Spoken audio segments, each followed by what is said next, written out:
E hoje no programa eu tenho a honra de trazer para vocês José Luiz Tejon, professor, escritor, doutor em educação e acabou de escrever um grande livro, Guerreiros Não Nascem Prontos.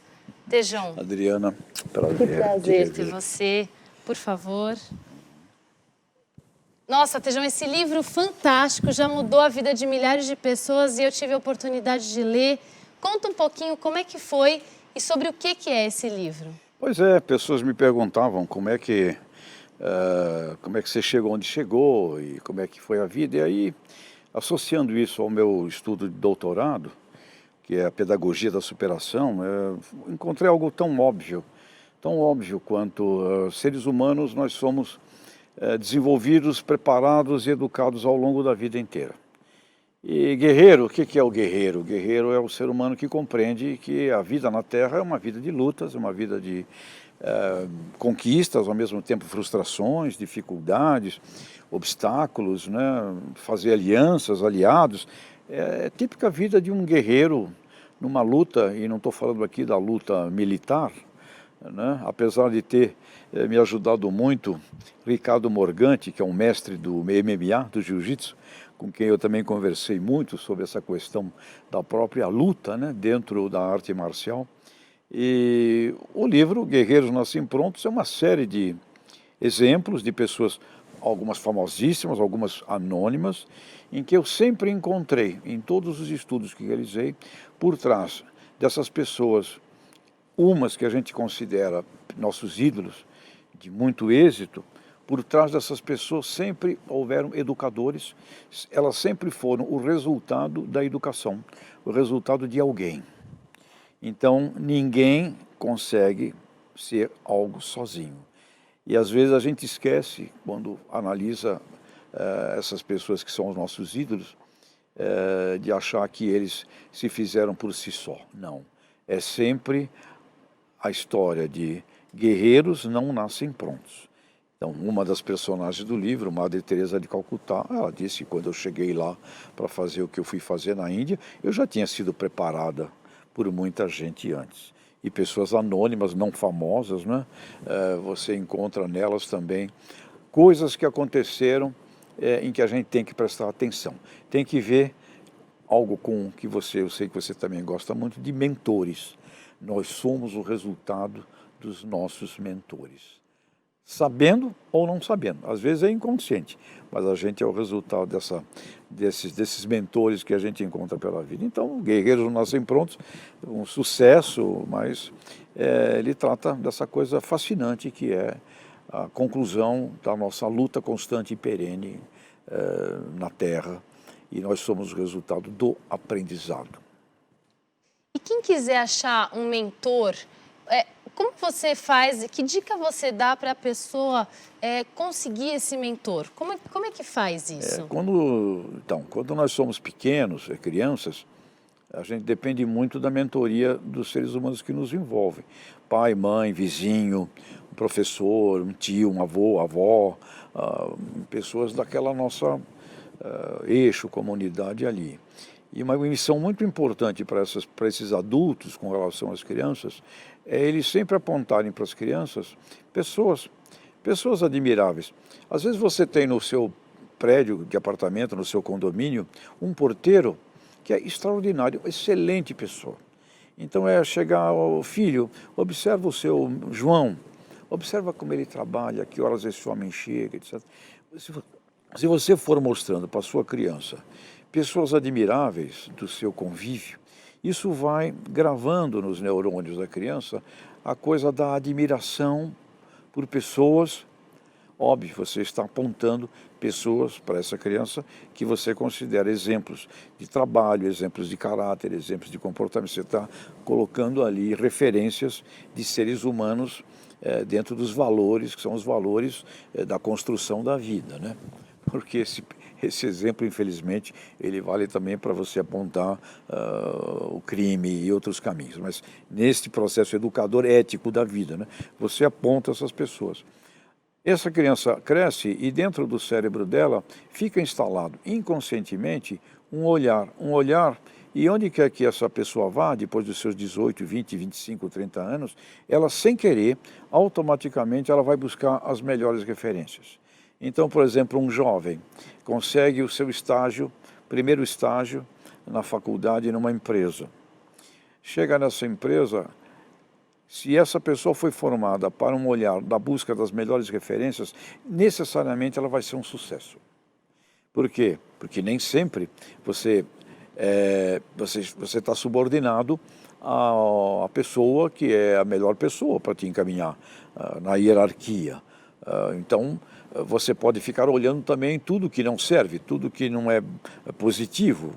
Então, este olhar da busca das melhores pessoas para serem os seus mentores, formais ou informais, é de uma sabedoria muito grande. E chega uma hora, quando você passa a ter consciência desse fenômeno importante, que você será sempre o resultado da qualidade dos seres humanos com quem você se relaciona e com quem você segue, olha e admira. Quando isso está consciente na sua cabeça, você pode passar a fazer uma busca orientada desse tipo de relações de seres humanos.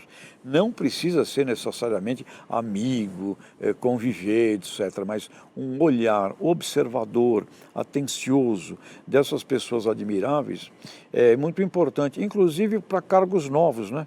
Você está numa companhia e aí você é deslocado de uma área que você está trabalhando, que conhece já bem, para uma área nova, uma situação nova, um país novo, uma geografia nova, um grupo de trabalho novo. Então, este senso de você observar rapidamente seres humanos admiráveis, onde quer que você vai, é fantástico. Você vai estabelecer afinidades e alianças ali e, obviamente, crescimento. Portanto, mentoria é fundamento numa carreira e numa vida. Não é só para carreira profissional, não, até porque nós emprestamos ao nosso papel profissional qualidades, características, valores da nossa pessoa. É a pessoa que cresce e empresta atributos para o profissional. Nossa, sensacional. E você que já chegou lá, né, que já tem uma trajetória muito consolidada, como foi o seu primeiro emprego? Então, o primeiro emprego, nasci em Santos, uma família relativamente pobre, e com 15 anos, meu pai arrumou um emprego para mim numa livraria em Santos. Minha carteira de trabalho, né, estava lá assinada aprendiz de livreiro.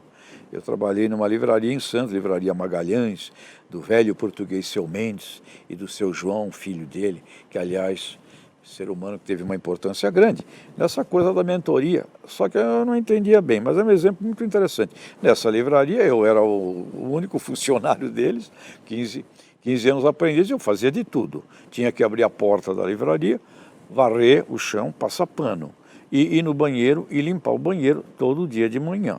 E depois buscar livros, revistas, fazer entregas, coisas de um office boy, de um menino, de um aprendiz ali de livreiro. Então, comecei literalmente, sim, varrendo o chão, passando pano no chão e limpando o banheiro todas as manhãs desse meu estágio, desse meu trabalho de aprendiz. E nessa livraria, como te disse, então, mentor, né? Tinha lá o seu João, que era filho do seu Mendes, o livreiro. O seu Mendes já era um senhor idoso e o João era filho dele. E quando eu não estava fazendo nenhum desses trabalhos, eu tinha que ficar ali do lado para atender fregueses, né? E eu ficava muito desanimado, né? 15 anos, ali, eu ficava meio cabisbaixo. E o seu João gritava lá no fundo. Ele me chamava de José, José, né? José Luiz Tejão de José. Ele gritava lá do fundo da livraria. Ânimo, José! Aí eu levava um susto.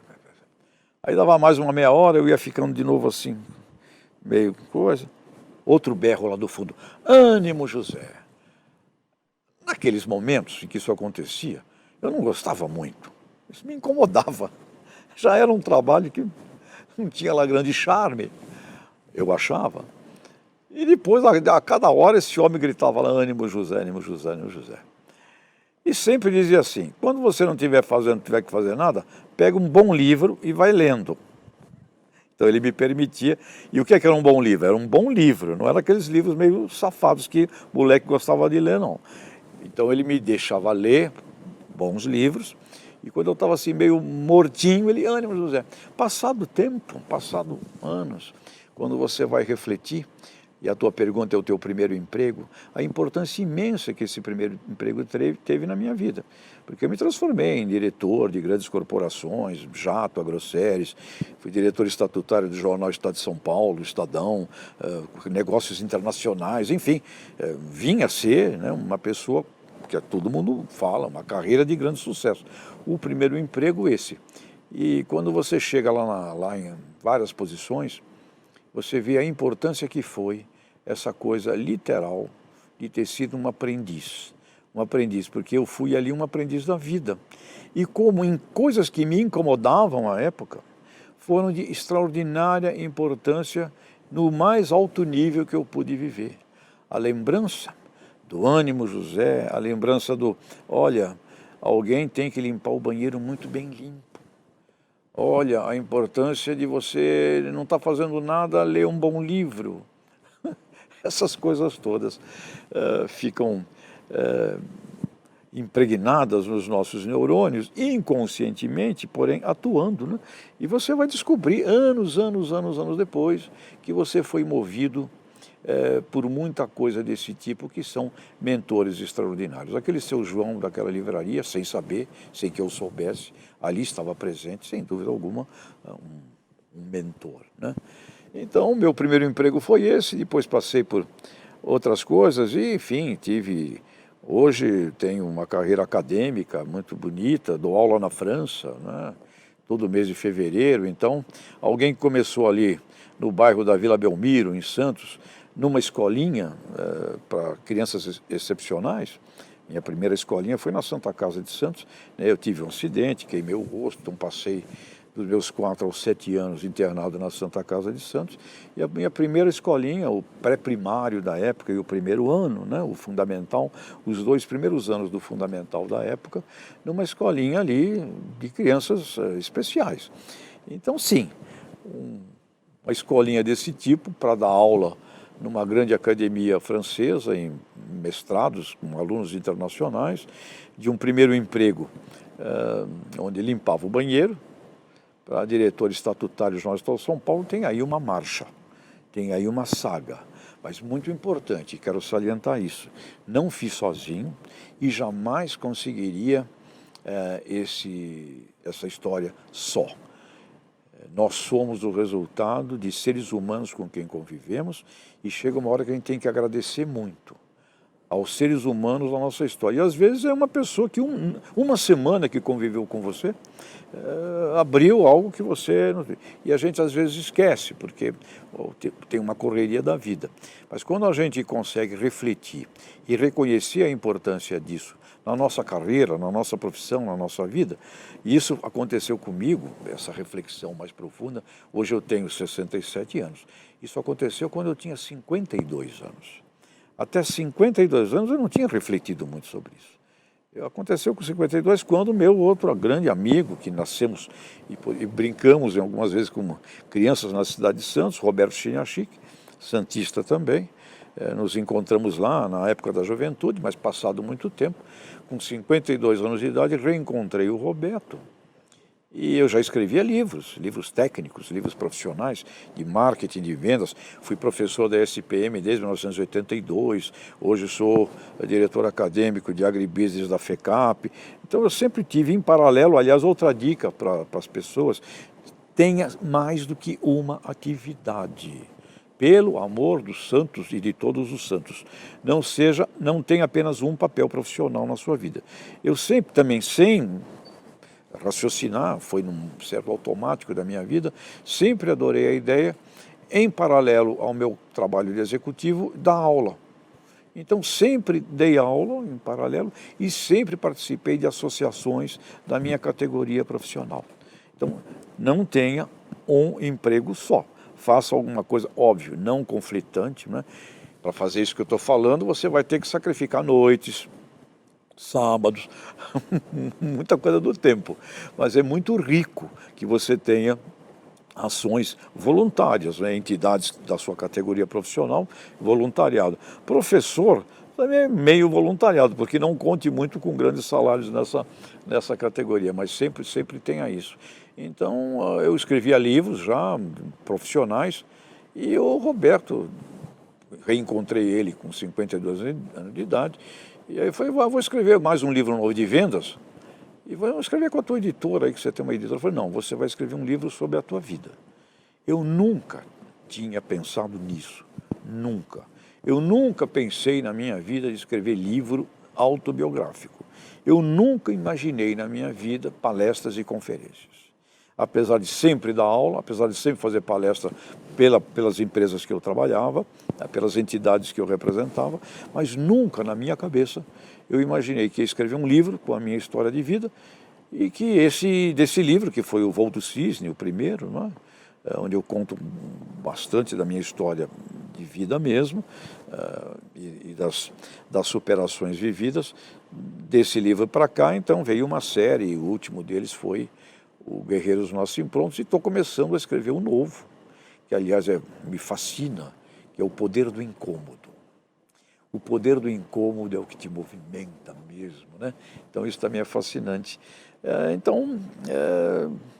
A vida tem que ser vivida com coragem, né? Porque quando você tem medo da vida, você se esconde dela, né?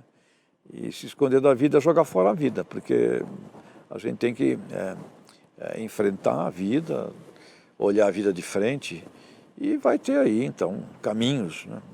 Caminhos mais éticos, mais do trabalho, né? Caminhos mais da dignidade, e infelizmente tem seres humanos que acabam escolhendo caminhos menos éticos, menos dignos. Mas do que eu vejo hoje, eu sou também hoje do Conselho da Secretaria de Justiça e Cidadania do Estado de São Paulo. Então, outro dia tive com jovens da Fundação Casa, e eu vejo ali que 98% daqueles meninos, daquelas meninas, eles só estão ali porque, de algum jeito, nós da sociedade não conseguimos entregar uma visibilidade e uma mentoria adequada com relação à ética, ao trabalho e às possibilidades. Então, isso acaba se dando ali de uma maneira largada e, infelizmente, uma parte deles vai para a busca de um trabalho ilegal. E as consequências do trabalho ilegal, a gente sabe quais são. Elas não dão certo a longo prazo. Pode ser interessante a curto prazo, a médio, mas a longo prazo a ilegalidade não leva ninguém a lugar nenhum. Então, Guerreiros Nascem Prontos, último livro, O Poder do Incômodo, que deve sair lá para 2020, lá para metade do ano, provavelmente. Essa questão das palestras, né? Porque você recebeu o título de melhor palestrante do Brasil. E como que foi isso, assim, de falar para esse público grande? Que dica você dá para as pessoas que querem ingressar nesse mercado? Tem muita gente que sonha em ser palestrante. Conta um pouquinho para a gente. Nunca pensei em ser palestrante, né? Nunca tive isso. Não acreditava que trabalharia com isso um dia. Nunca passou pela minha cuca. Novamente, uma circunstância, o encontro com o Roberto Chinachique, escrevi esse livro Voo do Cisne, e ele começou a me convidar para ir com ele, gratuitamente. Eu vou fazer uma palestra em tal lugar, vem lá, conta aí a história do Voo do Cisne, etc. Porque eu sempre fiz palestras profissionais, marketing, vendas, agronegócio, sempre profissionais, nunca dessa coisa minha, né? Então, ok, Roberto, você acha que é legal? Ok, então vamos lá. Preparei lá mais ou menos a história do livro, né? Criei uma palestra do livro, que foi fácil tendo o livro. E comecei a falar, e as pessoas se encantavam com aquilo. E o Roberto disse, palestra não é aula, né? Então você ainda tem muita coisa de professor. Palestra é um show, é um espetáculo. E você tem características emocionais extraordinárias. Fale, eu ficava constrangido com isso. Falar de como superei assuntos da minha queimadura, falar... Eu nunca falei. A palavra superação nunca existiu para mim. Eu não fui ensinado com essa palavra. Eu fui ensinado a ir para a vida, enfrentar, trabalhar pelos meus dois pais adotivos que eu tive em Santos, então eu nunca tive essa coisa na cabeça assim. Isso foi expulso da minha cabeça com 16 anos de idade, né, quando, enfim, a última vez que eu entrei no hospital fazer uma cirurgia para fazer melhoria, né, da cirurgia plástica, decidi, não quero mais, não entro nunca mais para fazer nada. E a música me ajudou muito, então aí tem a história também associada ao êxito em palestras. Outra dica para as pessoas, faça alguma coisa artística. E para mim, novamente, nessa coisa da vida, né? Aliás, uma coisa que eu também aprendi recentemente é não duvide do seu destino. Não fuja dele. É proibido ter medo do seu destino. Porque muitas coisas que dão em resultado do que hoje eu me transformei, resultado de coisas que não foram, né, planejadas nunca, né? Então, um dia, peguei o violão, aprendi a tocar violão com a minha vizinha lá em Santos, que era professora, comecei a fazer música, assim, puxa, dá para fazer música. Comecei a fazer música e um amigo Benito, um amigo lá de Santos, foi lá e gravou essas minhas músicas daqueles gravadores daquela época.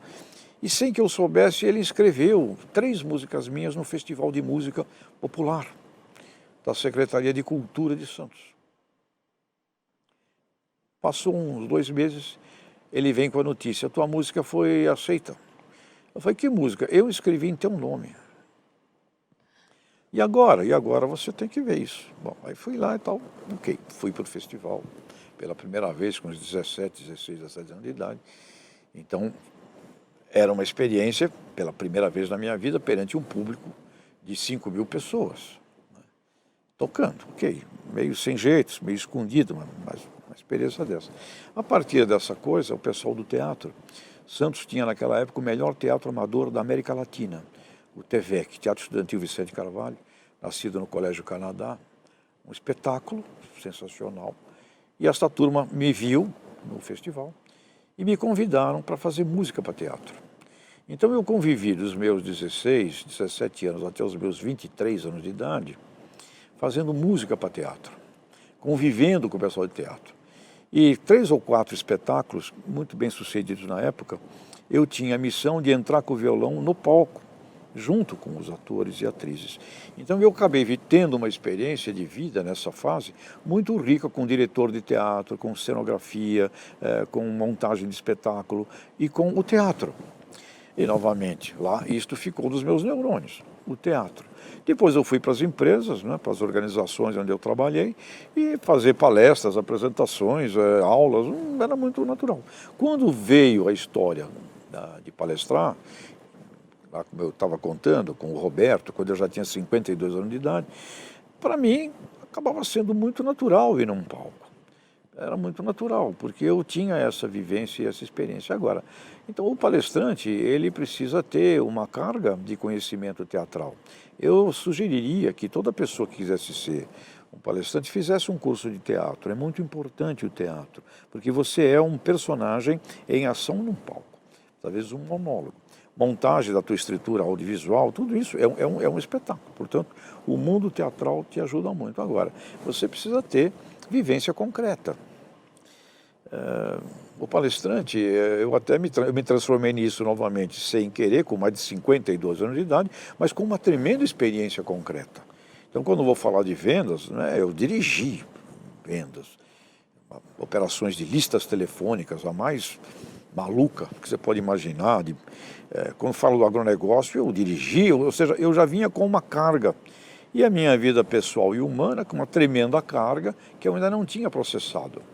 Então, quando você mistura essas cargas de conteúdo vivido com a experiência importantíssima do mundo do show, do mundo do teatro, e tive, sim, nesse meu início de palestras, um mentor que foi o Roberto Chiniachik, um amigo, né? Então, nós fomos juntos. E aí tem uma coisa interessante, que é o incômodo. Depois de meia dúzia de palestras com ele, né, em que ele fazia palestra, aliás, ele falava assim, você faz uma palestra aí no início. Então, a palestra dele é marcada para as 8h30. Aí, então, 7h30 é você, antes. Tudo bem. pessoal vai lá para ver o Roberto, por acaso tem alguém, é como aquele cara que abre show de uma banda, né? Então tá bom, é legal, tá? Desde que não seja cumprido, que não fique muito tempo ali atrapalhando. Então era isso. Um dia, esse Roberto chega para mim e fala, olha, eu estou cansado, não estou legal, eu vou fazer a minha palestra às 7h30, e é você que vai fazer às 8h30. Roberto, não vai ficar ninguém lá. Ele falou, não, mas vai ser assim. Eu falei, caramba, vamos lá, né?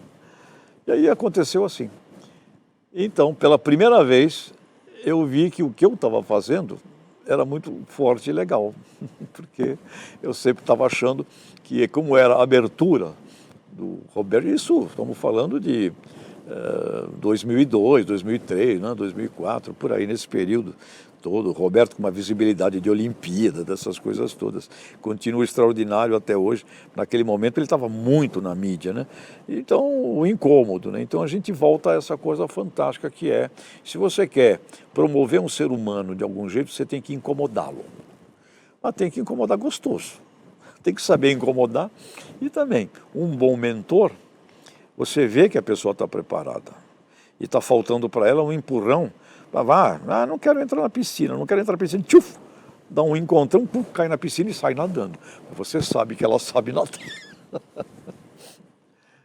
Maravilhoso, maravilhoso. Estou adorando aqui. E assim, nos bastidores, para quem não sabe, o Tejon, ele é o meu mentor. Ele tem me trazido várias pitadas de incômodo ao longo do tempo, porque a gente sempre acha que é por um caminho, mas na verdade tem outro caminho que a gente precisa se abrir também e olhar, né, ao nosso entorno. Sim. É verdade isso para as pessoas todas que nos veem, nos ouvem, essa coisa da carreira. As pessoas perguntam para a gente, como é que eu descubro o meu dom, a minha carreira? Olha, tirando pessoas como meu amigo o maestro João Carlos Martins, ele me contou, eu descobri a minha carreira com 6 anos de idade. Tinha uma ferida no pescoço que purgava pus, cheirava mal, ele tinha vergonha de sair de casa, não queria ver ninguém. Parecido com a minha história lá com 7 anos também. E aí o pai dele, apaixonado por piano, colocou um piano na sala. Ele se debruçou no piano. Então, ele descobriu um dom fantástico aos 6, 7 anos. É raro isso acontecer. Geralmente a gente não sabe muito bem o que a gente é. Então a minha dica é, aprenda rapidamente aquilo que você não é.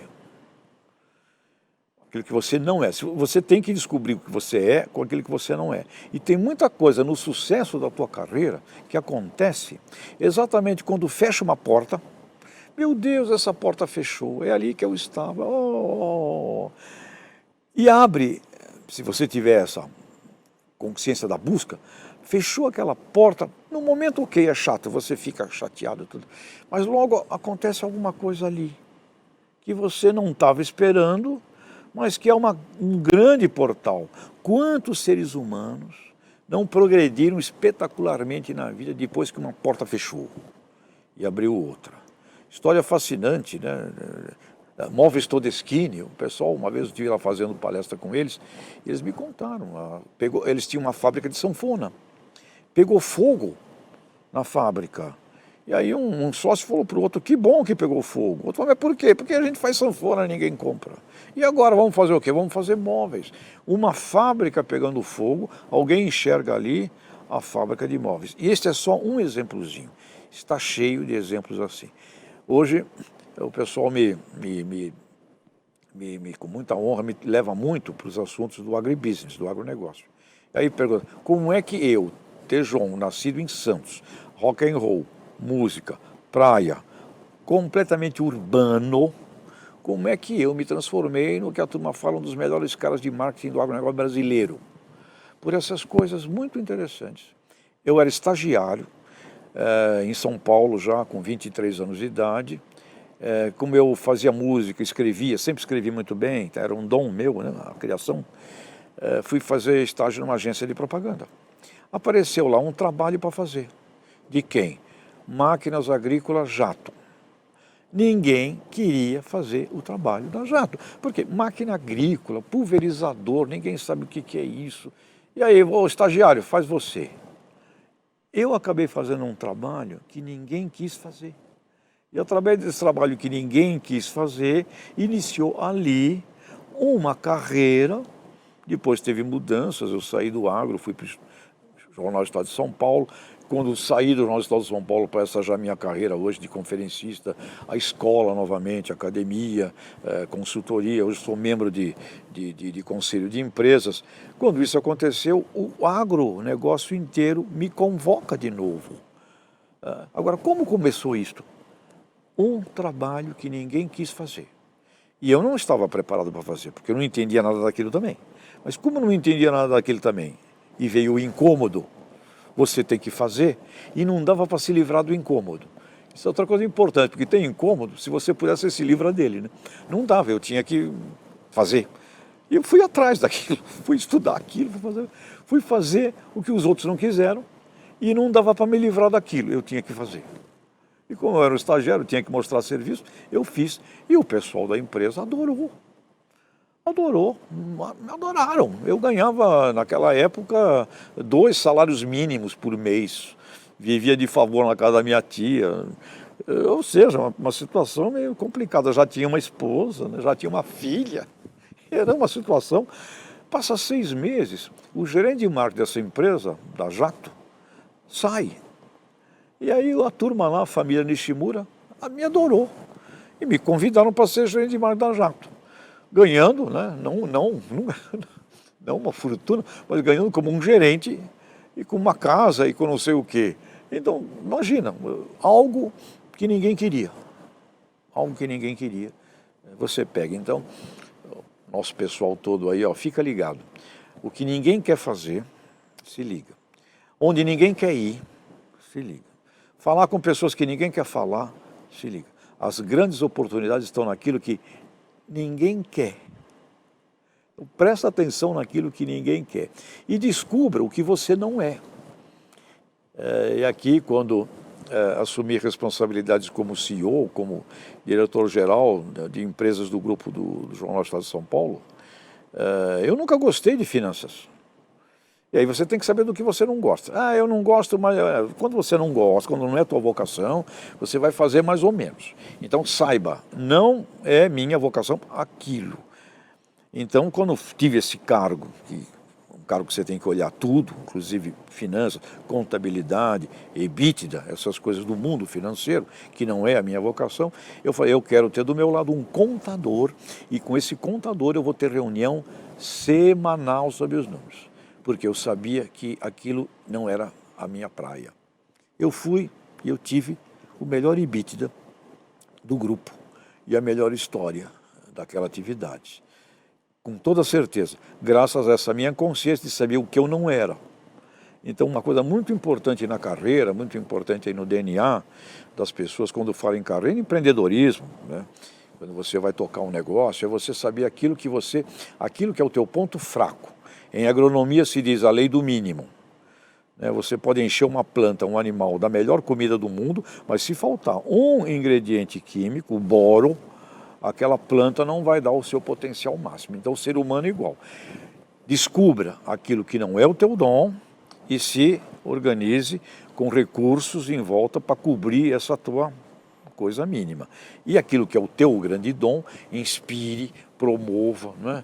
Mas também, quando você chegar a ser um diretor-geral, não vai substituir as pessoas que têm que ter o mesmo seu dom, se colocar no lugar delas, porque a sua missão será sempre uma missão de liderança. Ou seja, aprendizados, Adriana, que não param nunca de ter, e não importa a idade que você tenha. Conheci um homem de 105 anos, já o conheci há mais tempo, Penteado Cardoso, foi o homem que fundou a Maná, vivo este homem, 105 anos, e ele continua na vida como se fosse um jovem de 25, de 30. Criou uma fundação de tecnologia, né? E aí eu perguntei para ele outro dia, doutor Penteado, o senhor com 105 anos, como que o senhor planeja o seu tempo? Ele falou, com 105 anos não dá para planejar muito, eu vivo intensamente cada dia. Então, ao mesmo tempo, existe uma importância da visão estratégica, do timing, do tempo, do planejamento, mas é necessário viver intensamente cada dia. Está numa empresa? Apaixone-se por ela.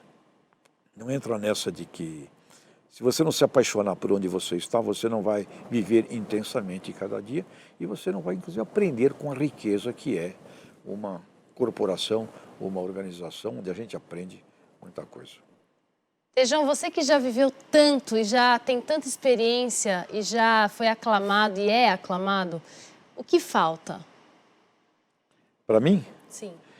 falta uma busca cada vez mais profunda, e é onde eu tento hoje filosofar, pesquisar sobre o verdadeiro destino do ser humano na Terra, a verdadeira missão humana na Terra, né? Por que estamos aqui, para quê? E ao pensar nisso, ao mergulhar nisso, identificar cada vez mais claramente o maior propósito pelo qual vale a pena efetivamente lutar, viver. Então hoje, assim, eu vejo que a grande guerra do século XXI será a guerra da desigualdade. Não é uma guerra nova, é antiga, mas ela agora aflora de uma maneira muito grande. Ou seja, se você, por seu talento, por seu mérito, ficou rico, você tem que olhar aqueles seres humanos que não ficam. Porque essa desigualdade vai ficando simplesmente uma angústia muito grande. Então, nós vamos precisar viver um processo de distribuição da possibilidade da dignidade humana para a população inteira no planeta. E se você olha o mundo, 7 bilhões e 500 milhões de pessoas, você encontra nesse contexto cerca de 5 bi em 7 bi e meio, que vivem de uma faixa da pobreza para uma faixa da miséria extrema. 1 bilhão em condições absolutamente miseráveis. E o que acontece? A consciência desta diferença, dessa distância, antigamente ela era suportada por uma série de aspectos religiosos ou por aspectos culturais, castas, etc. E as pessoas eram educadas a ficarem assim e não reclamarem. Hoje, com este mundo do mundo internautico, do mundo mediático, do mundo em que todo mundo se vê em qualquer canto do planeta, você passa a ter um grande incômodo com a consciência da desigualdade e nem todo mundo vai canalizar esse incômodo com uma luta progressiva, cooperativa e positiva. Haverão muitas manifestações na busca de resolver esse incômodo que serão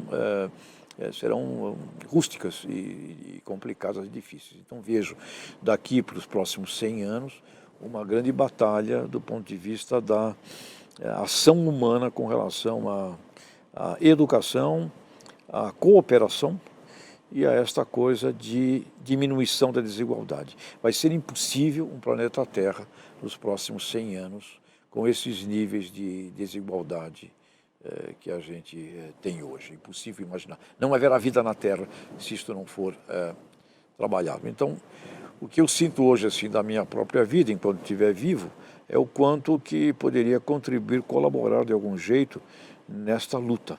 E eu digo luta, porque é uma luta muito grande.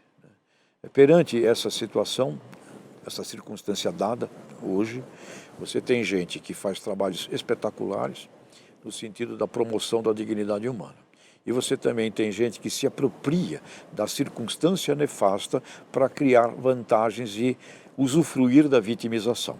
Então existem os vitimizadores, que são o lado da entropia das forças destruidoras, as vítimas, que são as pessoas submetidas aos vitimizadores, e você tem do outro lado os criadores, pessoas que criam, pessoas que desenvolvem, por exemplo, cooperativas, gente que atua no sentido da criação desta luta. Este é um grandes embates que nós vamos estar vivendo, então eu sinto assim, por mim, como fui gerado lá em Astúrias, lá na Espanha, por gente guerreira, gente guerrilheira, eu sinto que minha alma, enquanto vivo daqui para frente, terá que ser uma compreensão importante de como é a luta de um guerreiro, não apenas na causa da sua profissão, na causa assim do seu crescimento, da superação das dificuldades físicas, mentais, quais sejam, mas a grande luta com relação à construção de uma sociedade efetivamente e velozmente muito menos desigual do que ela é hoje.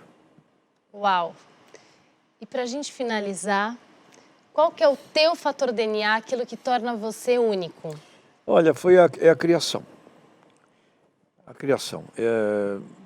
A minha vizinha, lá, eu nasci lá em Santos, queimei o osso naquela casa, número 257 da Rua Princesa Isabel, e a vizinha ao lado, Sorte, professora de violão. Então, quando eu saí do hospital, tinha uns 7 anos, lá da Santa Casa, aos 9 anos ela começou a me ensinar violão. E eu aprendi a criar músicas. E aí tem uma coisa fascinante, que aprendi agora, na física, com o professor, reitor do Instituto Mauá de Tecnologia, Dr. José Carlos.